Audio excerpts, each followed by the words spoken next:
সবাইকে স্বাগত জানাচ্ছি ২১শে বিজনেস, সঙ্গে আছি হিরো জুম্মান। টানা ৫ কার্যদিবসের নিম্নমুখী প্রবণতার পর অবশেষে ঊর্ধ্বমুখী প্রবণতা দেখা যাচ্ছে ঢাকা শেয়ার বাজারে। টানা ৫ কার্যদিবসের সূচক কমেছে ২৪৫ পয়েন্ট।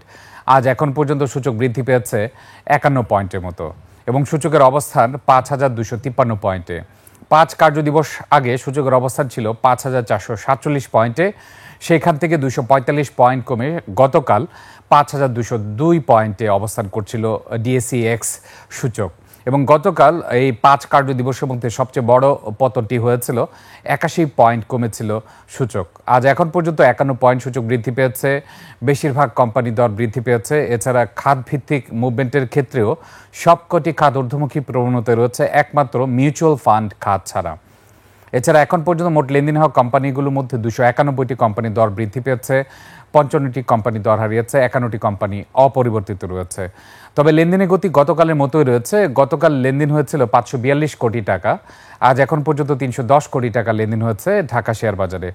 গত সপ্তাহে যে ডেইলি অ্যাভারেজ ছিল ৬৫০ কোটি টাকার কিছুটা বেশি, সেই অনুযায়ী গতকাল এবং আজ লেনদেনের গতি কিছুটা কম। এছাড়া সূচকের ঊর্ধ্বমুখী প্রবণতা কিছুটা সূচককে রিকভার করতে সাহায্য করছে। দর্শক, এর পাশাপাশি আপনাদেরকে কিছুক্ষণের মধ্যেই জানিয়ে দেব, এখন পর্যন্ত বাংলাদেশ ব্যাংকের গভর্নরকে বিএসইসি যে চিঠি দিয়েছে, এই চিঠির আলোচ্য বিষয় কি কি রয়েছে, এছাড়া একীভূতকরণ ব্যাংকগুলোর শেয়ার হোল্ডারদের ভাগ্য নির্ধারণের ক্ষেত্রে এই চিঠি কতটুকু ভূমিকা রাখতে পারে এবং কি করণীয়, সেই বিষয়গুলো আপনাদেরকে কিছুক্ষণের মধ্যে দেখিয়ে দেব। এক্ষেত্রে জানিয়ে রাখি যে আমরা যখন স্ক্রিনে তথ্যগুলো দিয়ে দিব, এই ক্ষেত্রে অ্যানালাইসিস করে যে ভবিষ্যতে কি হতে পারে সেই বিষয়ে কিছু ইন্ডিকেশন আপনারা পেয়ে যেতে পারেন।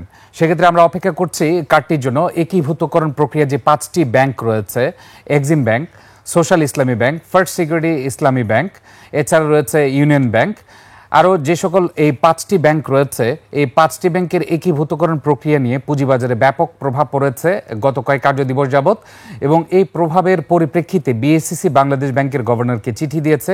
চিঠিতে কি কি বিষয় রয়েছে সেটা আপনাদেরকে জানিয়ে দিচ্ছি। সাধারণ বিনিয়োগকারী যাতে ক্ষতিগ্রস্ত না হন সেই আহ্বান জানিয়ে গভর্নরকে বিএসইসি চিঠি। ব্যাংকগুলো একীভূত করার ক্ষেত্রে সাধারণ বিনিয়োগকারীদের স্বার্থ রক্ষায় কয়েকটি পদক্ষেপ গ্রহণের কথা বলা হয়েছে। ব্যাংকগুলোর ব্যালেন্স শিটে দেখানো সম্পদের পাশাপাশি লাইসেন্স, শাখা নেটওয়ার্ক, গ্রাহক সংখ্যা, মানব সম্পদ, ব্র্যান্ড ভ্যালু ইত্যাদি মূল্যায়ন করার বিষয়ে আহ্বান জানানো হয়েছে। ব্যাংকগুলোর বিক্রয় মূল্য নির্ধারণের মাধ্যমে বিনিয়োগকারীদের স্বার্থ সুরক্ষা করার আহ্বান জানানো হয়েছে। ঋণের বিপরীতে সংরক্ষিত আমানত ও ব্যাংকগুলোর বর্তমান পরিস্থিতির জন্য দায়ী ব্যক্তিদের স্থায়ী অস্থায়ী সম্পত্তি ক্রয় করে আদায়যোগ্য অর্থ বিবেচনায় নিয়ে সাধারণ বিনিয়োগকারীদের স্বার্থ রক্ষা করার দিকে জোর দেওয়ার জন্য তাগিদ দিয়েছে বিএসইসি। এই জন্য চিঠি দিয়েছে বাংলাদেশ ব্যাংকের গভর্নর বরাবর। আমরা আরও কিছু তথ্য আপনাদেরকে জানিয়ে দিব কিছুক্ষণের মধ্যে। আরও যে সকল তথ্য রয়েছে তার মধ্যে রয়েছে শেয়ারের বাজার মূল্য বা ফেস ভ্যালু, এই দুটির মধ্যে যেটি বেশি সেটিকে বিবেচনায় রেখে যেন সাধারণ বিনিয়োগকারীদের স্বার্থ রক্ষা করা হয়। এক্ষেত্রে সাধারণ বিনিয়োগকারী বলতে আমরা বোঝাচ্ছি যে ৫টি ব্যাংক একীভূতকরণ করতে যাচ্ছে, এক্সিম ব্যাংক, সোশ্যাল ইসলামী ব্যাংক, গ্লোবাল ইসলামী ব্যাংক, ইউনিয়ন ব্যাংক, এই ৫টি এবং ফার্স্ট সিকিউরিটি ইসলামী ব্যাংক, এই ৫টি ইসলামী শরিয়া ভিত্তিক ব্যাংকের একীভূতকরণ নিয়ে এই বিষয়গুলো আলোচনা হচ্ছে। আমরা দেখে নিচ্ছি বাকি পয়েন্টগুলো। এক্ষেত্রে শেয়ারের বাজার মূল্য বা ফেস ভ্যালুর মধ্যে যেটি বেশি সেটিকে বিবেচনায় নিয়ে সাধারণ বিনিয়োগকারীদের বিনিয়োগ করা অর্থের সুরক্ষা ও তার ভিত্তিতে একীভূতকরণের অনুপাত নির্ধারণ।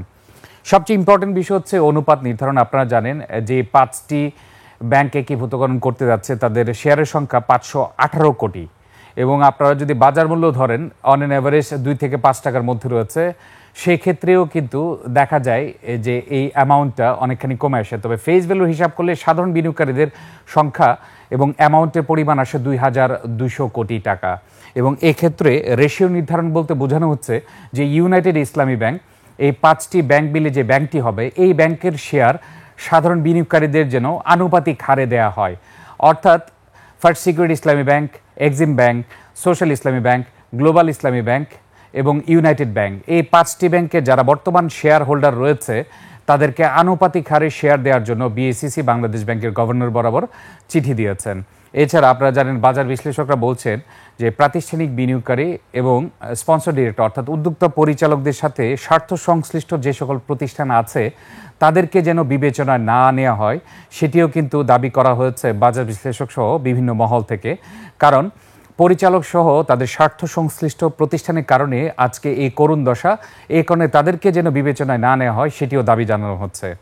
আর আনুপাতিক নির্ধারণের কথা বলা হচ্ছে সাধারণ শেয়ার হোল্ডার, যাদের শেয়ার সংখ্যা মিলে ফেস ভ্যালুর ভিত্তিতে বলা যায় 2182 কোটি টাকার মতো, অর্থাৎ 2200 কোটি টাকার মতো ফেস ভ্যালুতে। এখানে বলা হচ্ছে ফেস ভ্যালু এবং বাজার মূল্য যেটির মধ্যে যেটি বেশি সেটি যেন বিবেচনায় নেওয়া হয়। এছাড়া রয়েছে সাধারণ বিনিয়োগকারীদের স্বার্থ সুরক্ষার বিষয়টি নিশ্চিত না করে এসব ব্যাংকে শেয়ার বাজার থেকে তালিকাচ্যুত না করার পরামর্শ দিয়েছে বিএসইসি। অর্থাৎ সাধারণ বিনিয়োগকারীদের স্বার্থ সংরক্ষিত না হলে যেন ডিলিস্টিং না করা হয়, এটির জন্য জোর দাবি জানিয়েছে বিএসইসি। একীভূতকরণের প্রক্রিয়া চূড়ান্ত করার আগে এই বিষয়ে বিএসইসির পরামর্শ করতে পারে বাংলাদেশ ব্যাংক। অর্থাৎ বিএসইসির সাথে পরামর্শ করেই একীভূতকরণ প্রক্রিয়া সম্পন্ন করা হবে, এটি বাংলাদেশ ব্যাংক সংশ্লিষ্ট কর্তৃপক্ষের কাছ থেকে জানা গেছে। এছাড়া সাধারণ বিনিয়োগকারীদের স্বার্থ সুরক্ষার বিষয়টি নিয়ে আলোচনা করে পরবর্তী পদক্ষেপ গ্রহণ করা হবে। আমরা দেখিয়ে দিলাম বিএসইসি থেকে বাংলাদেশ ব্যাংকের গভর্নর বরাবর যে চিঠিটি দেওয়া হচ্ছে, এই চিঠিটির মূল বিষয়বস্তু হচ্ছে একীভূতকরণের 5টি ব্যাংকের যেন সাধারণ বিনিয়োগকারীদের স্বার্থ সংরক্ষিত হয়, সেটি আপনাদেরকে জানিয়ে দিলাম। এখন আমরা দেখে নিচ্ছি আজকে শেয়ার বাজারের কী অবস্থা রয়েছে। আমরা যেহেতু বলেছি সূচক 51 পয়েন্টের মতো বৃদ্ধি পেয়েছে, এখন এই সূচকের বৃদ্ধির ক্ষেত্রে কোন কোন কোম্পানিগুলো প্রভাব রাখছে সেটা দেখে নিচ্ছি। ডিএসসি টপ ট্রেডে কারা রয়েছে, টপ গেইনারে কারা রয়েছে এবং লুজারে কারা রয়েছে সেটি জানার জন্য আমরা অপেক্ষা করছি। আমরা প্রথমে দেখে নিব টপ ট্রেডে কারা রয়েছে। এর পাশাপাশি জানিয়ে রাখি লেনদেনের গতি গত সপ্তাহের চেয়ে কিছুটা কম মনে হচ্ছে। আজ এখন পর্যন্ত 315 কোটি টাকার কিছুটা বেশি লেনদেন হয়েছে ঢাকা শেয়ার বাজারে। ডিএসসি টপ ট্রেডে প্রথম অবস্থানে রয়েছে ডোমিনেজ স্টিল, 22 কোটি 56 লক্ষ টাকা লেনদেন হচ্ছে। প্রগতি ইন্স্যুরেন্স দ্বিতীয় অবস্থানে 12 কোটি 75 লক্ষ টাকা লেনদেন হচ্ছে। First knitting and dyeing industries limited রয়েছে তৃতীয় অবস্থানে, 11 কোটি 13 লক্ষ টাকা লেনদেন হচ্ছে। সিবিও পেট্রোকেমিক্যাল রিফাইনারি 10 কোটি 26 লক্ষ টাকা লেনদেন হয়েছে, তবে আজ শেয়ারটির দাম কিছুটা কমেছে। সিমটেক্স ইন্ডাস্ট্রিজ এটি রয়েছে পঞ্চম অবস্থানে, 9 কোটি 20 লক্ষ টাকা লেনদেন হচ্ছে এখন পর্যন্ত। আমরা টপ ট্রেডে দেখতে পাচ্ছি শুধুমাত্র সিবিও পেট্রোকেমিক্যাল রিফাইনারি ছাড়া বাকি 4টি প্রতিষ্ঠানের দর বৃদ্ধি পেয়েছে। ডোমিনেন্স স্টিল 22 টাকা 20 পয়সা লেনদেন হচ্ছে। প্রগতি ইন্স্যুরেন্স 84 টাকা 50 পয়সা লেনদেন হচ্ছে। ফারিস নিটিং অ্যান্ড ডাইং 21 টাকা 40 পয়সা লেনদেন হচ্ছে। সিবিও পেট্রোকেমিক্যাল রিফাইনারি 201 টাকা 80 পয়সা লেনদেন হচ্ছে। সিমটেক্স ইন্ডাস্ট্রিজ 28 টাকা 10 পয়সায় লেনদেন হচ্ছে এখন পর্যন্ত। আমরা দেখে নিলাম টপ ট্রেডের প্রথম 5টি কোম্পানির নাম। এখন আমরা দেখে নিচ্ছি টপ গেইনের কারা রয়েছে। এর পাশাপাশি আপনাদেরকে জানিয়ে রাখি আজ খাত ভিত্তিক অবস্থানের ক্ষেত্রে জেনারেল ইন্স্যুরেন্স অর্থাৎ নন লাইফ ইন্স্যুরেন্স প্রথম অবস্থান রয়েছে, দ্বিতীয় অবস্থানে ইঞ্জিনিয়ারিং, তৃতীয় অবস্থানে টেক্সটাইল, চতুর্থ অবস্থানে রয়েছে ব্যাংক। লেনদেনের ভিত্তিতে এই 4টি সেক্টরের র্যাঙ্কিং বলে দিলাম। এক্ষেত্রে লাইফ ইন্স্যুরেন্স রয়েছে পঞ্চম অবস্থানে। এই 5টি খাতে বিনিয়োগকারীদের বেশি লেনদেন হচ্ছে। এখন আমরা দেখে নিচ্ছি টপ গেইনের কারা রয়েছে। প্রথমে রয়েছে ইনটেক 9.86% বৃদ্ধি পেয়েছে। ইসলামিক ফাইন্যান্স 9.68% বৃদ্ধি পেয়েছে। প্রাইম ফাইন্যান্স 9.52% বৃদ্ধি পেয়েছে। গ্রিন ডেল্টা ইন্স্যুরেন্স 8.21% বৃদ্ধি পেয়েছে। পায়োনিয়ার ইন্স্যুরেন্স 7.20% বৃদ্ধি পেয়েছে। অর্থাৎ আমরা দেখতে পাচ্ছি লেনদেনের শীর্ষে রয়েছে বিমা খাত। এছাড়া টপ গেইনারে দর বৃদ্ধি পাওয়ার ক্ষেত্রেও বিমা খাতের আধিপত্য লক্ষ্য করা যাচ্ছে এবং আমরা এটা দেখছি গত সপ্তাহ থেকেই বিমা খাতের দিকে বিনিয়োগকারীদের আগ্রহ অনেকখানি বেড়ে গেছে, যেই জন্য আমরা টপ গেইনারেও দেখতে পাচ্ছি। এছাড়া লেনদেন বেশি হওয়া কোম্পানির মধ্যেও দেখতে পাচ্ছি। আমরা টপ গেইনার দেখে নিয়েছি। ইনটেক লেনদেন হচ্ছে 31 টাকা 20 পয়সা। ইসলামিক ফাইন্যান্স 6 টাকা 80 পয়সা লেনদেন হচ্ছে। প্রাইম ফাইন্যান্স 2 টাকা 30 পয়সা লেনদেন হচ্ছে। গ্রিন ডেল্টা ইন্স্যুরেন্স 59 টাকা 30 পয়সা লেনদেন হচ্ছে। পায়োনিয়ার ইন্স্যুরেন্স 53 টাকা 60 পয়সা লেনদেন হচ্ছে। আমরা এখন দেখে নিব টপ লুজারে কারা রয়েছে, অর্থাৎ শতাংশের দিক থেকে কোন কোন কোম্পানিগুলো সবচেয়ে বেশি দর হারিয়েছে এখন পর্যন্ত।